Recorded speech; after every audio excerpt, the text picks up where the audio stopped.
So I guess you can consider this the first real book review on the channel. I've reviewed many manga, movies, TV shows, anime, comic books, but this is the first time that I've reviewed a novel because honestly, it's been a long time since I've read one. And I am a brand new fan to this series, so if you're a hardcore Dune fan and you've read the entire series, I plan to, well, at least the Frank Herbert written books, but haven't gotten that far yet. But I have finished the original Dune, and we are going to talk about it here.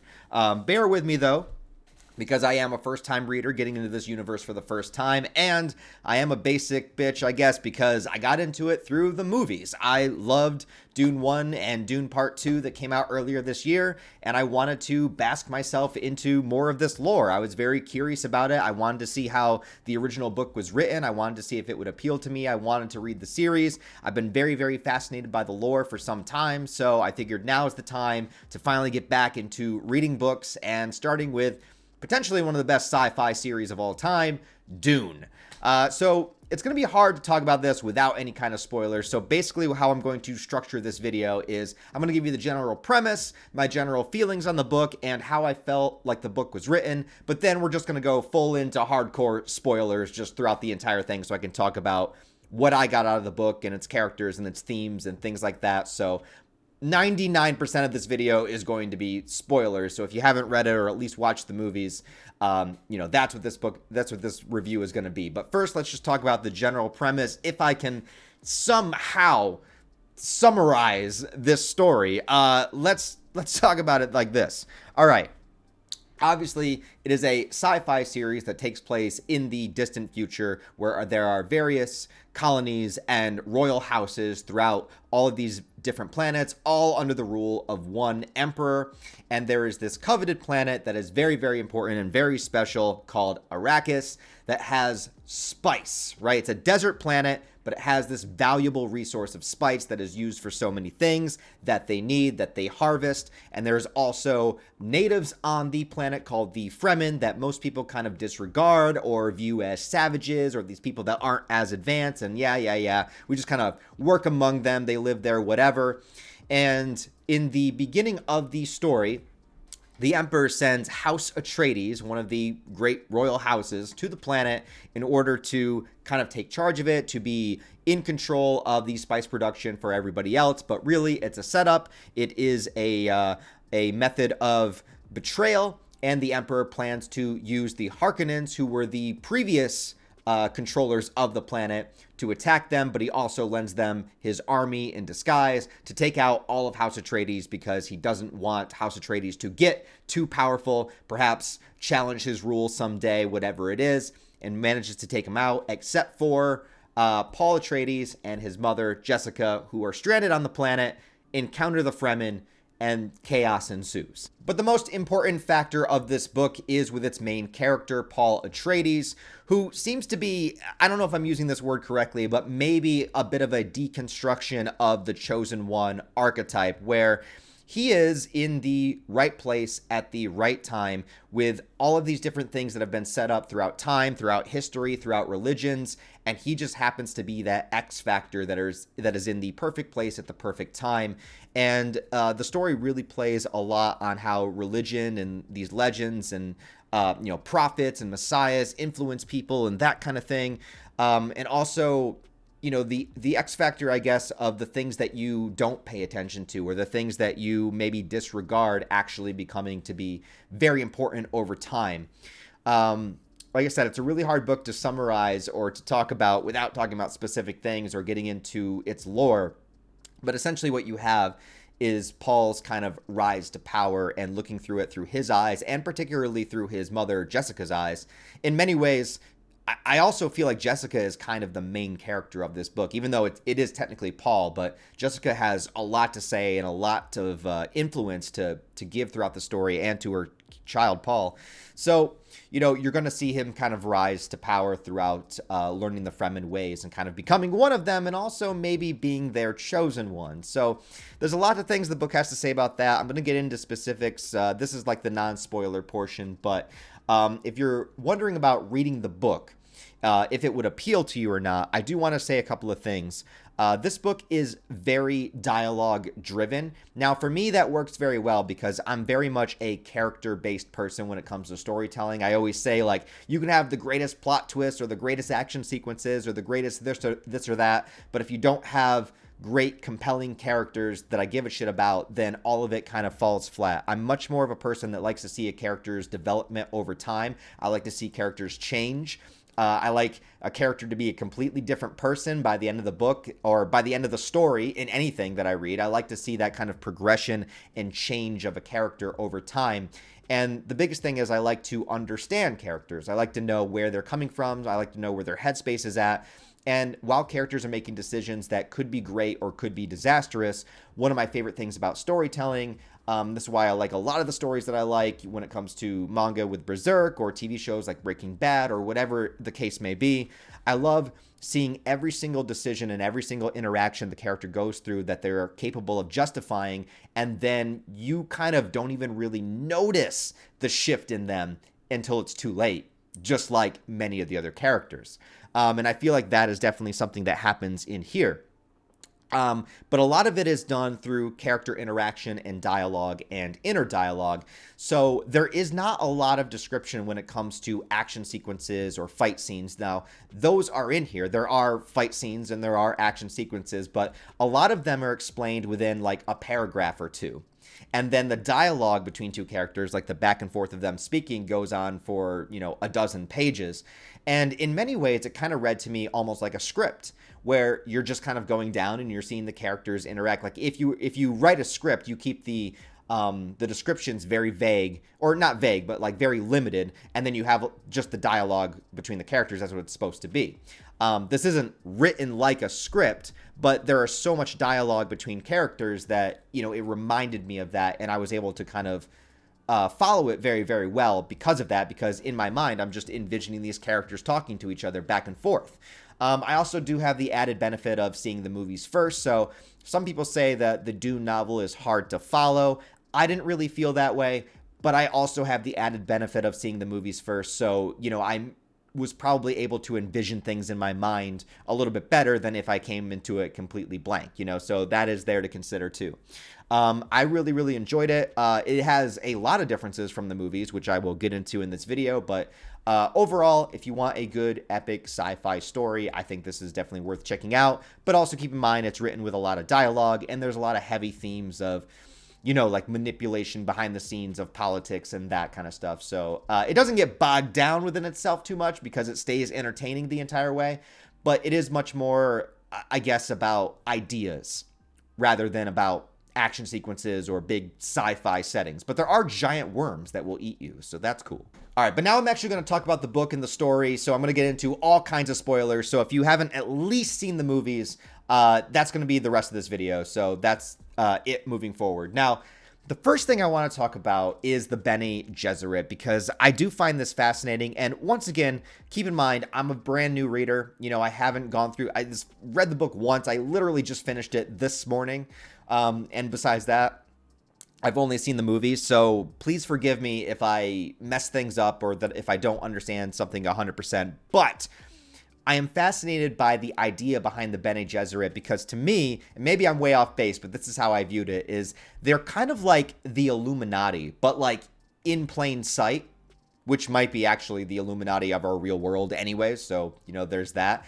But they're this group of mostly women that have trained themselves like mentally and physically to the point where they can almost have like magical abilities. Like there's the voice, right? Where they can kind of like say something and control your action for a moment. They can sort of like see visions of things to come and all of that kind of stuff. Like they're not like super powered, but they have, I would say, like heightened, enhanced physical abilities. Like, how they say we only use a percentage of our brain. I would say the Bene Gesserit training is kind of like getting human beings to the point where they're like a little bit more aware, awakening their third eye a little bit more. That's kind of the vibe I get from it.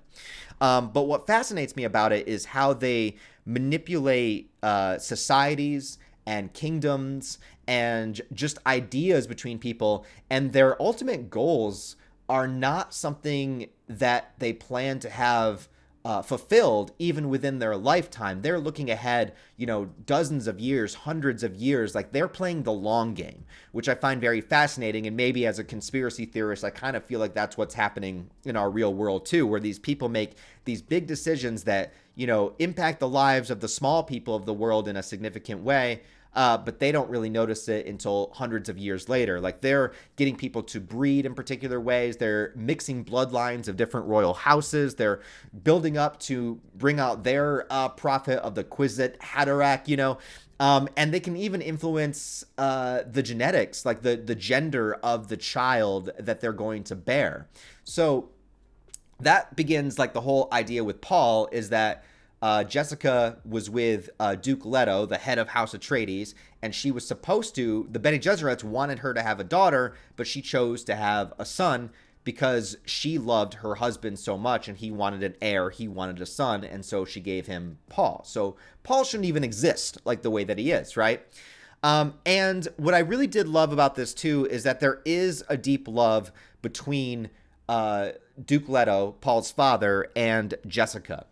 Now, Jessica is a really fascinating character, and, I'll get into more of her a little bit later, but that is one thing that I'm really glad that they established, that she actually genuinely did love him, and that's kind of where all of this comes from the get-go. The book opens very different than the movie. The book actually opens with the scene where Paul is meeting the Bene Gesserit, and they test him with the poison needle, the gum jabbar. They test him right in the beginning. That's the first scene of the book. So the book already begins with, like, yeah, they're going to go to Arrakis and all this stuff. So, it's a little bit different than the movie in that way. But then as the book goes on, especially in the final act, there's a lot of differences from the movie, like a lot. But like I said, I was really fascinated with the Bene Gesserit stuff, and I like that it was kept kind of vague, but they are so particular about what they're doing and mixing bloodlines and doing all this. And there's the one that was in the movie. I forgot what her name is, but she's the one that gets impregnated by Feyd-Rautha, and she actually has a husband. But like, they know what's up and they know what they're doing, and they're just like, yep, I know that you need to carry on this Harkonnen bloodline. So it's like, he didn't even care, that she has sex with him. So it's just like, it's crazy stuff that they're doing. So a lot of things happen different than the movie. Feyd-Rautha is actually introduced much earlier in like the second chapter. So like, pretty much all the Harkonnens are introduced together, right? So you got the Baron, and then you got Robin, and then you got Feyd-Rautha and Pitar, and like all these characters are introduced right away. Now, when it comes to the Baron, he is, I'll say this about the Baron, is that in the book, he's not my favorite character, but he was absolutely my favorite character to read. Because the way that it is written, like, there's a lot of inner monologue, like I said. The Baron is always constantly conniving and scheming and plotting, and I loved reading all of his dialogue, because really, like, if you look at it objectively, he's constantly getting, worked over by the other characters, or by the Emperor, or even by Leto. But like, the Baron believes that he's like the smartest character in the room. Like, he always believes that he has the advantage, and he's always scheming and conniving, but he doesn't really have any advantage. Like, he's getting used by the Emperor just like everybody else. But I love how confident he is that he can constantly handle every situation. I really, really enjoyed how he was written in the book. I had a lot of fun reading his character for an antagonist in some way. Every single time it was a Baron chapter, I loved it, because it'll shift perspectives. Like, one chapter will be about Paul, one chapter will be about Gurney, and then one chapter will be about the Baron. And every time it was a Baron chapter, I loved it. I just loved all of his inner dialogue, and he always like, maybe I'll talk to this Sardaukar warrior, and I'll get him to do this for me, and that. But like, really, he's just getting, as screwed over as everybody else. So I really enjoyed that. Also, a lot more to his character that is not shown in the movies, in that he is a straight up pedophile. Now, there's no scene where it like explains this, or like that it like goes into detail about what he's doing, but he has he's like one of those warlord leaders that has the young boys around him all the time, and he's always commenting on young boys and always saying like he's a good looking boy and stuff like that. And it just like, you know, it's implied, but it's like so heavily implied that you cannot deny it. And that's something that was not shown in the movies whatsoever. Other differences from the movies is, if I'm pronouncing this character's name right, Kynes. He was the planetologist. He was the Fremen that kind of showed Duke Leto around and explained how they did things on the planet and stuff. He was a dude in the book, even though in the Denis Villeneuve movies, it was a woman. So I don't know why they changed that. That was kind of weird because I kept reading it and it kept saying like, because I didn't remember the name. I'm really bad at characters' names, but it kept saying all the things that he was doing. And I was like, wait, isn't that character? And yeah, he also dies in a slightly different way. But yeah, male character. I don't know why they changed that in the movie. Kind of weird. Also, the guy named Hawat, if I am pronouncing that right, Hawat is a lot more important in the book than he is in the movie. In the movie, he shows up in like one scene, but he has a lot to do. He's kind of like the head security officer of the Atreides, and he's the one that heavily suspects that Jessica is the one that's going to betray them. So in the story, it's the doctor, it's the house doctor that betrays them because he makes a deal with the Baron to do it or whatever. But in the book, there's this whole subplot about everybody pretty much except Duke Leto himself suspecting Jessica is the one that betrays them, and Hawat is like the guy that's like really about it. Like he confronts her, and you know they have this whole back and forth, and there's this whole hidden dynamic, and he convinces like Gurney and all these other people that she's the one that did it, and it's this whole thing where it comes back to that she really did love Duke Leto that I really enjoyed because it's kind of like she would be the most likely to betray him because she comes from the Bene Gesserets and she's not officially married to him. She's not officially like royal blood or whatever. And so it's kind of like how people view her, right? Like people view her almost like just like a concubine. Like she's just like this girl, like whatever, like, you know, out of wedlock, you know, had Paul. And she's disregarded, but she's really like the most important character. Kind of like the Fremen themselves are mostly disregarded by a lot of people, but are actually super important and intelligent and capable and all of these things. And so I thought it was an interesting kind of subplot that also plays into the larger overall plot. The other characters that are different is Chani, which of course in the movies is played by Zendaya.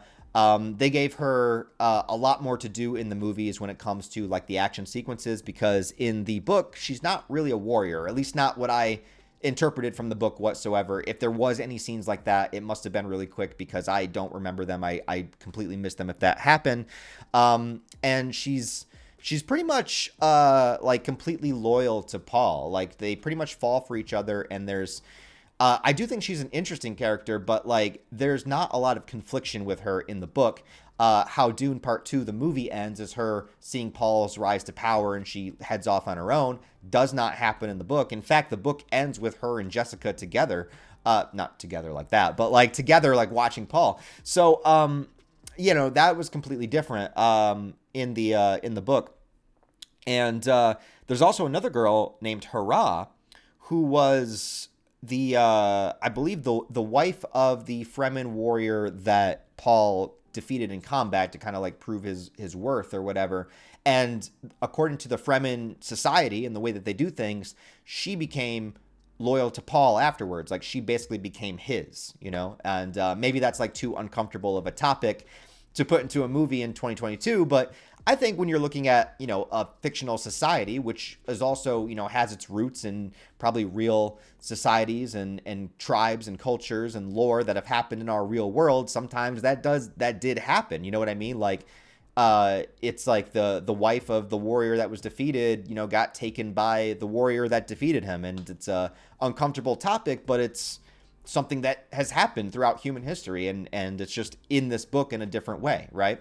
And Paul doesn't do anything to her. Like he doesn't, you know, take her for his own. I don't even think they don't even sleep together or anything like that, but she effectively becomes like his. And so she starts like caretaking with him and stuff like that. So he has her there too. At least that's how I understand it. If anybody wants to correct me, please do so. Like I said, first time reader, but that's how I interpreted it. Other differences from the movie. Let's see. I got my notes here to the side. That's what I'm looking at. So other differences besides towards the end, it gets a lot different. So the scenes where Paul drinks like the water of life and all this kind of stuff. So this is a little bit different in the book too. So in the movie, there's this big sequence where he drinks the water And you have that moment where that great Hans Zimmer music kicks in and he walks through all the Fremen and, goes up on the stage and announces himself as the Lisan Agaib. You have all that. It's a lot different in the book. One is that he does drink the same time that Jessica does, like when they first get to where all the Fremen are. And there's this really great moment that I like there where Chani is kind of comforting him. And there's no like sex scene in the book or anything like that, but there's this moment, maybe I massively misinterpreted this, but there's a moment where like he drinks and, he's having issues handling it and everything. And Chani kind of comforts him, and it's a really like emotional moment. And I feel like it was sort of like an allegory for them having sex or like hooking up. Maybe I'm way off base, but I enjoyed the scene, but it was way different than in the movie. But by far, the biggest difference in the book than in the movies is the 2-year time skip and the introduction of Alia, if I am pronouncing her name right, which is Paul's sister. Okay, so Alia. So basically what happens is after Paul and Jessica go with the Fremen, there is a 2-year time skip. So all of this stuff is happening within 2 years, like Paul and Chani getting together, them kind of rising up, and, all of the Fremen kind of believing in Paul learning the Fremen ways, getting addicted to the spice and all that kind of stuff. All that happens over the course of 2 years, and Paul's sister is born. But not only that, Paul has a son. Paul has a son that is born as well with Chani, named Leto, also named after his father. So that is massively different, and it changes a lot, because what happens is after Jessica drinks like the special juice, it awakens the consciousness of Aaliyah of like getting all of these memories and knowledge and information of the past Bene Gesserits. Like all of that information floods into Jessica, but since she's pregnant, it also floods into the fetus, into the unborn child. So the interesting thing about this child is that before it even has the chance to develop its own personality, before it's even born, it already has all of the knowledge and information of like all of these past people. And sort of after it's born, it's this hyper intelligent, like weird abomination, they call it. The Bene Gesserit called the abomination because it wasn't supposed to happen. And she's basically like this 2-year-old child that can walk and talk and is super intelligent and also conniving. And like, it's just like this weird thing where they didn't put that in the movie at all. It's in the David Lynch one, but like not in the Denis Villeneuve one. But it's so interesting and weird. And it's just funny to not have it at all. And it actually does become very important because Alia takes it upon herself to go when the Emperor comes down to Arrakis and meets with the Baron. She takes it upon herself to show up, and she's the one that kills the Baron. So imagine this like little 2-year-old girl comes in this room with all these adults and emperors and stuff, and like talks her way up to the Baron, and then just like stabs him and just straight up murders him right off the bat. Which, by the way, he's also her grandfather. So yeah, crazy stuff, man. And then apparently it's talked about that she just goes around like killing a bunch of the other Harkonnens too. So you have this little 2-year-old child who's just like going around, I'm assuming in my mind, just like stabbing a bunch of people to death with this poison needle. Fucking awesome, but not in the movie. Now, the other thing too that I think was very important, also for understanding Paul's transition into, the Lisan Agaib that he becomes, is that Paul has a son. And apparently the son gets killed by the Harkonnens as well. Now, see, I've heard things about the future Dune books that I plan to read, and I didn't expect this because from what I heard, Paul's son is in the other books, but I'm assuming maybe he has a different son, or maybe the son is actually alive, but by the end of this book, it is assumed that this son is dead.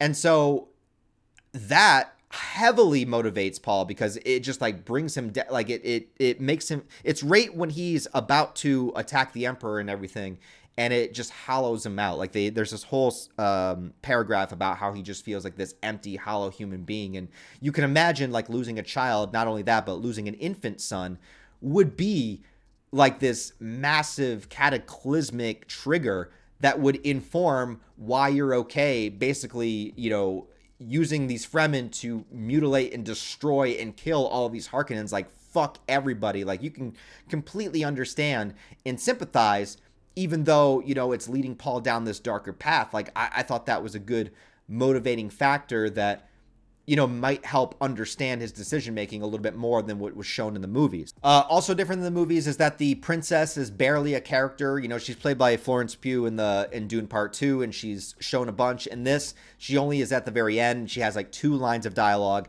where Paul says that she's going to be his bride. He'll always love Chani, but because of politics and because of bloodlines or whatever, for him to ascend to the throne, he's got to marry the princess. And he basically just makes it happen. He calls her out and says that, yeah, you're going to marry me. The ending is the same pretty much, like Feyd-Rautha is like the last Harkonnen there, and they have their knife fight, and Paul manages to kill him. Although in the book, he kills him by like stabbing up through his skull, which I thought was cooler than the movie. But there's that. And then, like I said, the book ends with Jessica and Chani, and I really like the last line of the book because it ends almost on this weird abrupt cliffhanger, but it's kind of perfect, where she says, Jessica's talking about how Paul's gonna marry the princess or whatever, and she's like, think about it, that princess will have the name, yet she'll have the name, but she'll live as less than a concubine, never to know a moment of tenderness from the man whom she's bound, while we, Chani, we will carry the name of concubine, but history will call us wives. And that's the last line of the book. And I thought that was really, really profound, because it is kind of like, these Bene Gesserits are manipulating all these bloodlines, and so many things are important through different marriages and combining family houses, but who people really love is completely different than that. Like, you can't just arrange every single marriage, right? Like, I know arranged marriages work somewhere in the world, but probably for most people that would not work. And it's interesting that, like, yeah, Leto never married Jessica, so technically she was never his bride. And Paul will never marry Chani, but that's who they loved, and that's who, history will remember the ones that they actually loved, where the princess is being used just as a tool for Paul's ascendancy into power. Now, the other thing I want to say, after watching the movies and after reading this book, a lot of people say, Paul is the bad guy, right? But I want to add an adjustment to that, all right? I'm not saying Paul is a hero, and I'm not saying he's a good guy. But what I am saying is that after reading this, what I really find about Frank Herbert's writing and what he's trying to say, at least this is what I feel he's trying to say, is that there are no good guys. There are no bad guys. When it comes to war, things are very, very complex. History is usually written by the winners, which is why I think the ending, the final sentence is also very profound, because that's how it will be written, because it's going to be written from the perspective that Paul is the hero, right? So what I find very interesting about all of this is that everybody is a complex character. Like, everybody has their own hopes, goals, and ideas of what they want to do and what they want to accomplish. And Paul's rise to power makes sense over time. Like, he's got the Bene Gesserit training. Because of that, like, he's super skilled at fighting. He was trained by Gurney, who is, by the way, he has a whole story in this book too I didn't even talk about, but he was a slave for the Harkonnens, right? So he's been through all this, like, harsh combat, and that's why he has such loyalty to House Atreides, because they got him out of that. And he trained Paul too. So Paul got trained by his mom, who was trained in the weirding way. I don't know. It's a fighting style of the Bene Gesserit. I don't know what it is. Doesn't matter. He was trained with that. He was trained with the Atreides fight training. He was trained by Gurney, who is this, like, really hardened warrior, and, because of his bloodline, like, he can see these visions of the future and stuff. So he's very, very important. But the thing that's really cool about it is that even though he is this chosen one trope, you kind of feel like this is all doings by people, right? There's nothing supernatural happening here. There's no confirmed God of this universe. And even the religion that the Fremen follow, where they're waiting for their chosen prophet, the Lisan Gaib, that was all put into motion, hundreds of years ago by the Bene Gesserits and by all these people, because they're waiting for the right moment for it to happen, where they're going to need to implement that prophet. Paul just happens to be here at the right time, at the right place, and all the right things are happening. Also, Jessica, like I said, Jessica, Paul's mom, is kind of the main character of this book, because she does so much to push the idea that Paul is the prophet, way more than Paul does. Paul, I mean, he's just trying to survive, right? Like, he's seeing these visions and he's like, I don't want to cause a holy war. I don't know what's happening. My dad, was betrayed and killed, and I'm stranded in the desert, but he's super skilled and, super intelligent and stuff. He can figure things out very quickly, but it's not because he has any kind of supernatural element. He's just really skilled, right? But Jessica, every single opportunity she gets, she pushes people into believing in her son, which is why I also say that Jessica is kind of the main character of this book, because you see so much inner monologue about they have to believe this. I have to do this so that they come around to seeing Paul the way that he needs to be seen. And I have to make sure Paul does this on his own, and Paul has to handle this situation correctly, and yada, yada. So even though she's like against the other Bene Gesserits, she still has that within her. She has that planning. She has that scheming. She sees the long-term goal. She's like, he has to be considered this. Like, we have these valuable resources with the Fremen and stuff. And it's not like Paul doesn't care about the Fremen. He actually becomes friends with Stilgar. He actually does love Chani. And this is why I say it's complex, and it's I think, disingenuous to just call Paul the bad guy when you're looking at, the nuance of how these characters are written, because it's like he does do a lot to try to stop this holy war from happening, but he can't. But also because of how much everyone has pushed him up into this position, he eventually accepts his role. But by the time he does, so much has happened that now things are getting much darker and the holy war is inevitable, right?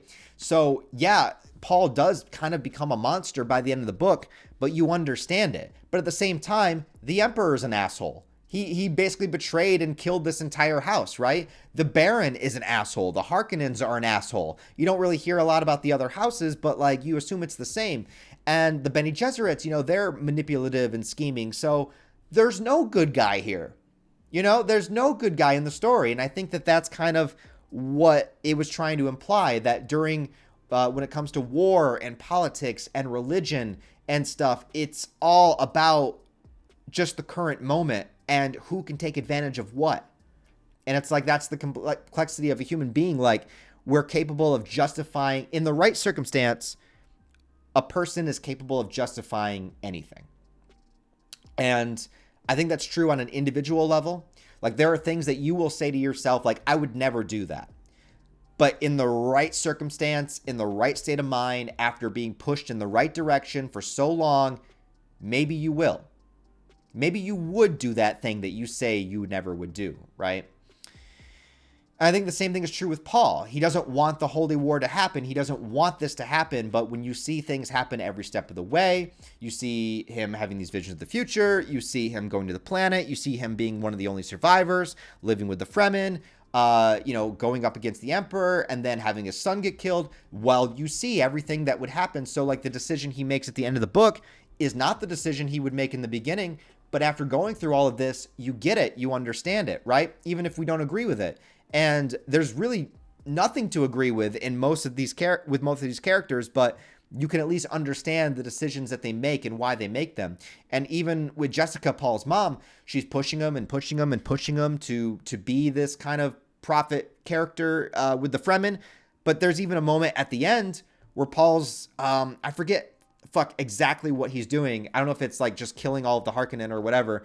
But even Jessica's like, whoa, like, what? Wait, what? Like, even Jessica is like, what have I created? And so I find that kind of stuff very fascinating. And I feel like that's how the book was written, because like I said, like, the action sequences are very minimal. Like, they're there. You know how in the movie there's the whole battle sequences with the worms coming in and the Fremen fighting the all of the Sardaukar soldiers and stuff like that. Yeah, that happens in the book, but it's like a paragraph. And we're really just following all, like, that's happening outside. Yeah, there's fighting happening outside, but we're following Paul, right? So yeah, so by the end of the book, Paul has kind of risen to power, and he controls the spice. He's capable of destroying it all, and that's what he looms over their head. Like, you're not going to do shit to me because you value this resource and this planet. I can destroy it all like that if I want to. So you're going to listen to me.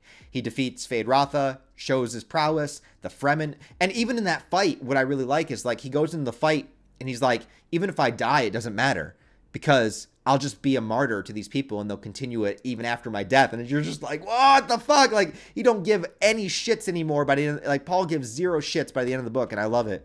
And it's great, man. And you know, it's interesting too, because you start to root for him, and then you think like, wait, what am I rooting for, right? You're like, because there's so many times where Paul does something badass and you're like, yes, but then you think about all the people that are like about to be destroyed because of it, and you're like, oh, and it just like makes you go back and forth, you know? So it's interesting. But I really enjoyed the book, man. I liked how it was written. You know, it took a while to read. It's like 600 pages. It's really long. And I have the rest of the series. So I bought the Frank Herbert series. I plan to read the rest. I don't know how quickly I will get through them, obviously. I mean, I tried to read this one relatively quickly because, you know, my real goal is to get to the future stories. You know, I want to see what happens after Dune, but obviously I got to read all of it. And there's quite a significant difference in the book, especially with Alia, you know, the murderous 2-year-old intelligent, you know, abomination existing. So, you know, I had to read all through that. So I read it fairly quickly because I was trying to get through it. But, you know, I'm going to take my time. I'm going to try to read each book individually and then give you guys reviews for them, or at least my thoughts on them. So, yeah, so my thoughts on Dune, the novel. I can see why it stands the test of time. It's a really, really intelligently written book. I felt like probably a lot that I still don't understand myself, but this is just what I got out of it. I like how it was very dialogue driven and very character driven, which is something that I enjoy. It might not resonate with everybody that wants, you know, more descriptions of the world and the universe and things that are happening physically or action wise. It very, very much focuses on the characters and their conversations. But if that's your cup of tea, I think you would enjoy it, especially if you've seen the movies. I think that you would really like it. Sorry for being a newbie fan, but, you know, hey, they stand the test of time, so it's fine. Anyways, guys, so if you are fans of Dune or a fan of the book, let me know what you think down below. What do you think about like the differences between the book and the movie? What do you love about the book? What do you hate about the book? Did you not like it? If you have read it, let me know all your thoughts and opinions down below. Thanks a lot for watching this video, guys. I really do appreciate it. Please give it a thumbs up and a comment because it will help it in the algorithm. Next up is Dune Messiah.